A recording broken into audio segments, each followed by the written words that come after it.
पिछले 2 टर्म से RBI constantly repo rate कम कर रहा है ना। So basically do you know, सबसे पहले तो बताइए, do you know what is the meaning of repo rate? Repo rate होता कैसा है, और एक बार ब्रीफली डिस्कस करते हैं। सच दैट देखो, फाइनेंस तो हमें पढ़ना है, लेकिन अल्टीमेटली जब हम लोग सीएफए पढ़ते हैं तो सीएफए में हम लोगों को बहुत सारे टॉपिक्स पढ़ने पड़ते हैं। ऑन एन एवरेज हमें 10 टॉपिक्स पढ़ने हैं इन्वेस्टमेंट पॉइंट ऑफ व्यू से। आप देखोगे उसमें इक्विटी भी आता है, फिक्स्ड इनकम आता है, पोर्टफोलियो आता है, डेरिवेटिव्स आता है, ऑल्टरनेटिव इन्वेस्टमेंट में हमने इतने सारे एसेट क्लासेस के बारे में देखा, we saw corporate issuers.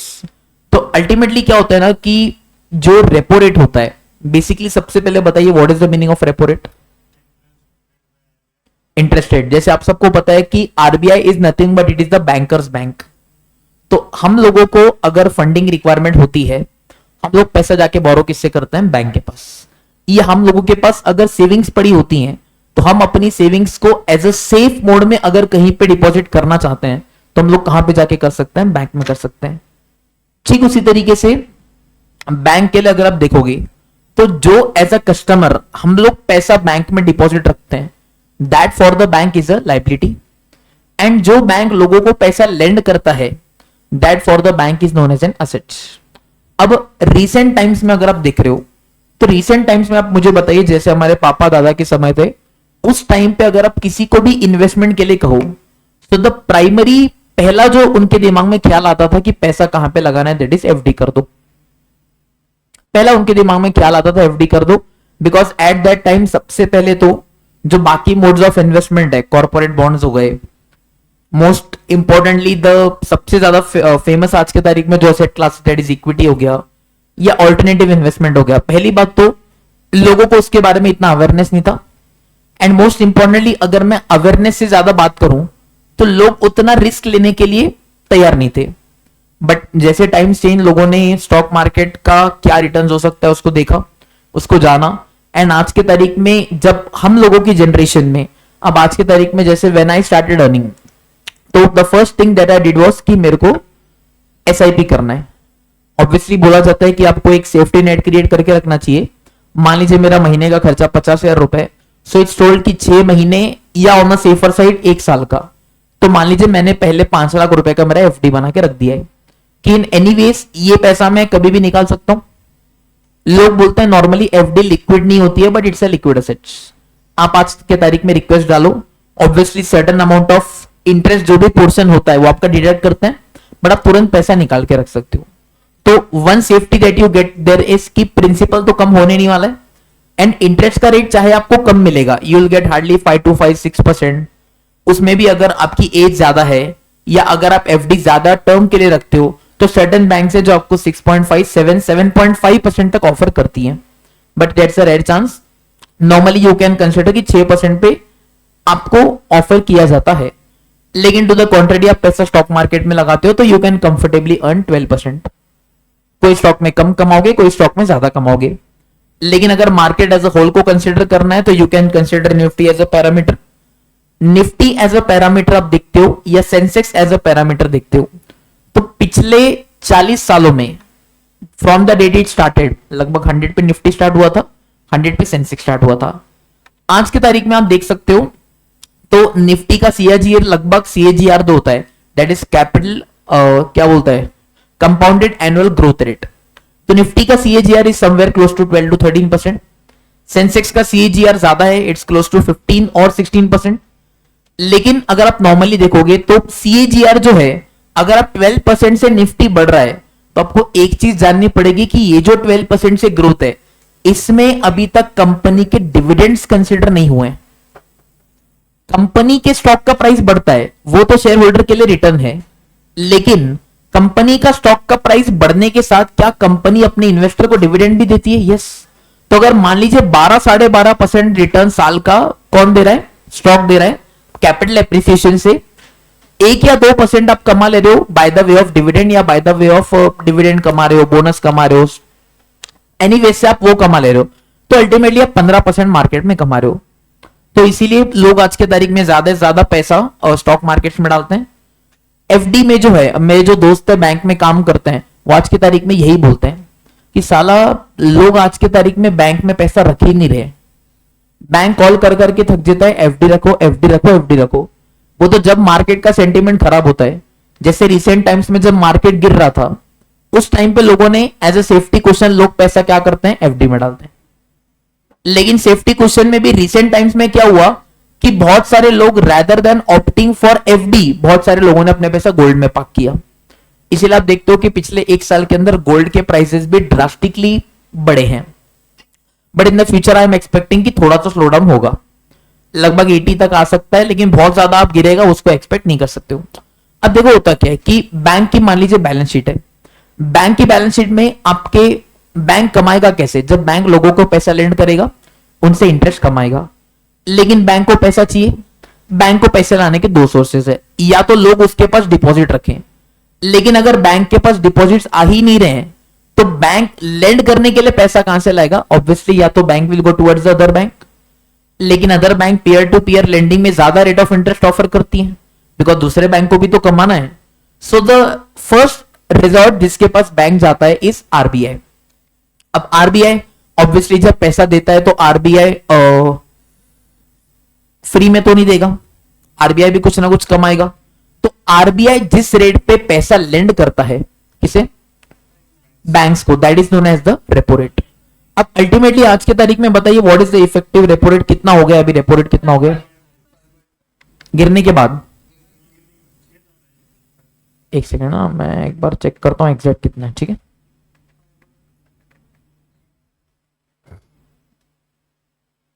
Yes 5 days होगा, रेपो रेट कितना कर दिया गया, 5.5% कर दिया गया। पहले कितना था, पहले इट वाज 6। मतलब देखो जब भी रेपो रेट कम होता है ना, तो आपने देखा होगा repo rate is cut by 50 basis points. 50 basis point मतलब लगभग 0.5% होता है। अब एज अ फाइनेंस स्टूडेंट जब भी ये न्यूज आती है कि आरबीआई ने रेपो रेट कम किया, तो I need to understand this one thing कि आरबीआई ने जो रेपो रेट कम किया है इससे सिर्फ बैंक्स पे इंपैक्ट नहीं पड़ेगा, लेकिन ओवरऑल जितने भी इन्वेस्टमेंट क्लासेस है, जितने भी एंटिटीज है, उन सब पे फर्क पड़ेगा।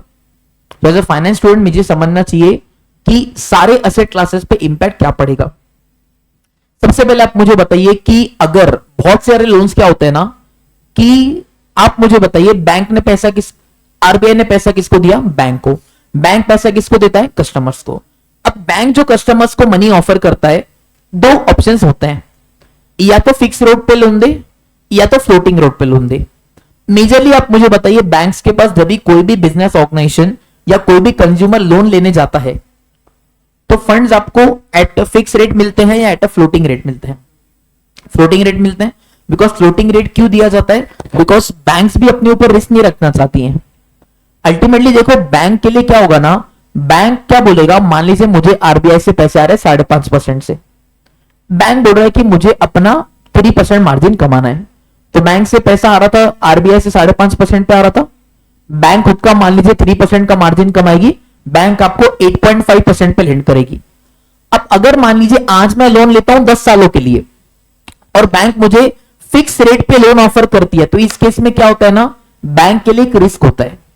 बैंक के लिए रिस्क क्या होता है कि कल जाके मान लीजिए आरबीआई ने इकोनॉमिक कंडीशन देख के रेपो रेट बढ़ा दिया, कल जाके मान लीजिए over the term of 10 years अगर रेपो रेट 5.5 से बढ़ के 6.5% हो जाता है, तो भी आप मुझे बताइए कि लेंडिंग तो फिक्स 8.5% पे हुई है, बैंक को पैसा मिल किस पे रहा है, 6.5% पे, जो पहले कहीं ना कहीं किस रेट पे मिल रहा था, 5.5% पे। तो आप मुझे बताओ क्या बैंक की कॉस्ट 1% से बढ़ गई है? यस।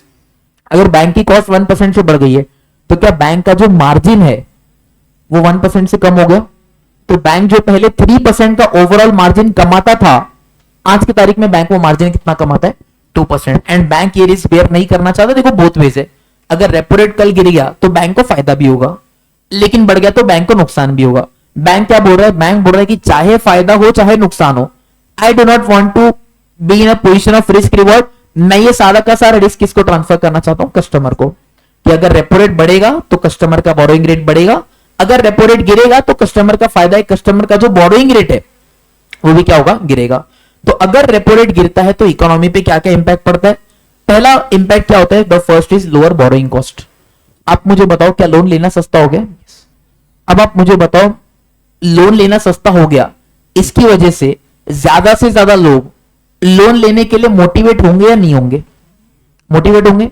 पहले लोन महंगा मिल रहा था तो कॉस्ट ऑफ कैपिटल ज्यादा था, अभी लोग क्या होंगे, लोन लेने के लिए मोटिवेट होंगे।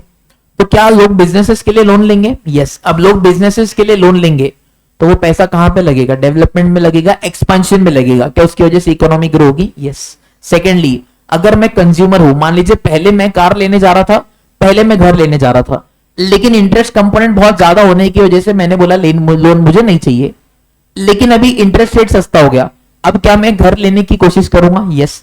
अब क्या मैं गाड़ी लेने की कोशिश करूंगा? यस। अल्टीमेटली अगर मैं लोन लूंगा तो मेरा वो जो पैसा है क्या वो इकोनॉमी में फ्लो होगा? यस। तो उसकी वजह से क्या कार खरीदूंगा, ऑटोमोबाइल सेक्टर का सेल्स बढ़ेगा? यस। घर खरीदूंगा, क्या रियल एस्टेट सेक्टर ग्रो होगा? यस। तो मार्केट में इकोनॉमी की चर्निंग बढ़ेगी, बिकॉज लेंडिंग एंड बोरोइंग का जो पोर्शन है वो क्या हो जाएगा? बढ़ जाएगा। सेकेंड, क्या इसकी वजह से इकोनॉमिक ग्रोथ बढ़ेगी? हाँ, बिकॉज देखो अल्टीमेटली क्या हुआ, रेपो रेट कम हुआ, मतलब लोगों ने बोरो किया।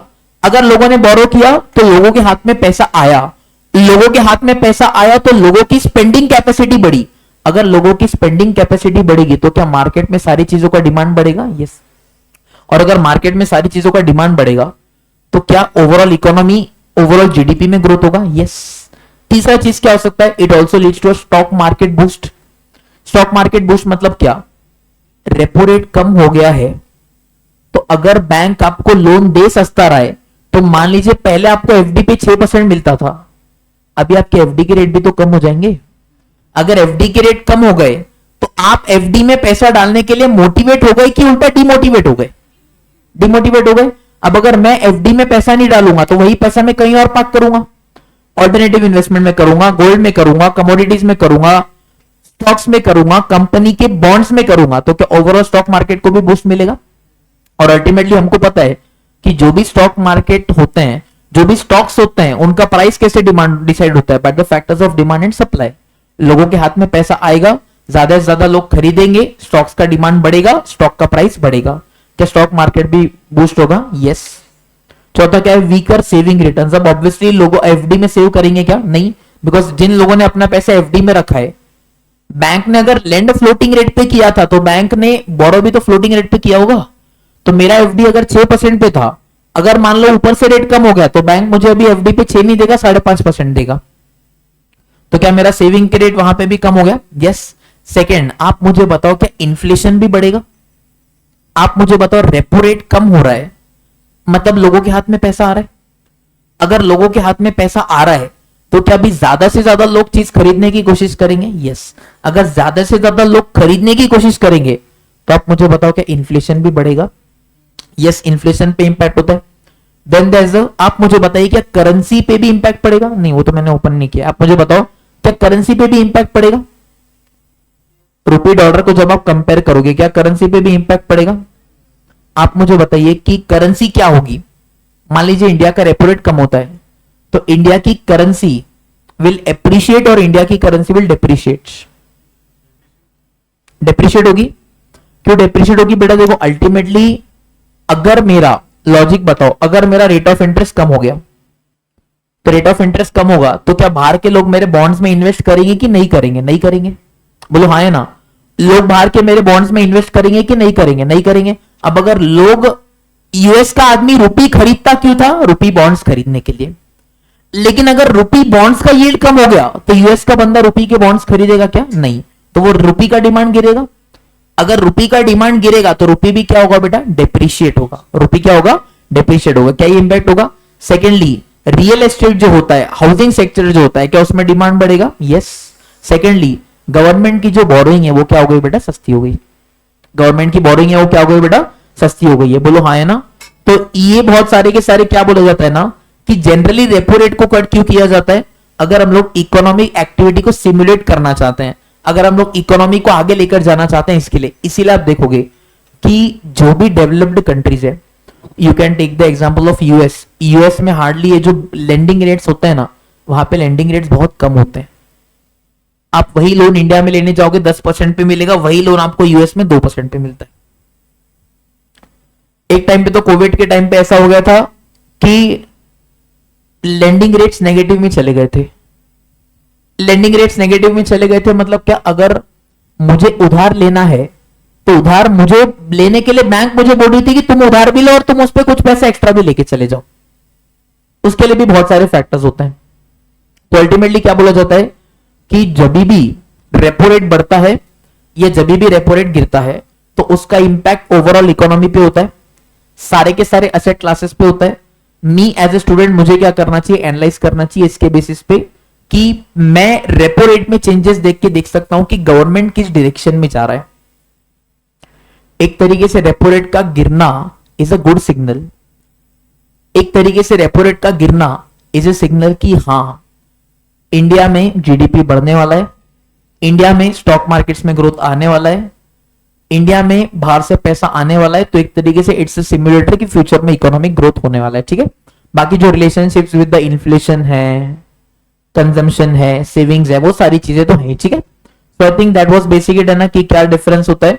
अब आप अपने लेवल पे क्या कर सकते हो, आप अपने लेवल पे एक बार ये चीज सोच सकते हो कि जो सारे पॉइंट्स हम लोगों ने डिस्कस किए, आप एक बार अपने दिमाग में क्वांटिटी सोच सकते हो कि मान लो अगर रेपो रेट बढ़ जाता तो फिर लोगों के सेविंग में, लोगों के इन्वेस्टमेंट में, लोगों के कंजम्पशन में, इन्फ्लेशन में, सप्लाई में, डिमांड में, रुपी एप्रिसिएशन में, रुपी डेप्रिसिएशन में कैसा इंपैक्ट होता है टू द कॉन्ट्री आप सोच सकते हो। ठीक है, और तो this was the discussion, basic हम लोगों ने डिस्कशन किया। But actually what we need to start about is the portfolio management, है ना। पोर्टफोलियो अल्टीमेटली क्या होता है, सारे बच्चे बताओगे what is the meaning of portfolio?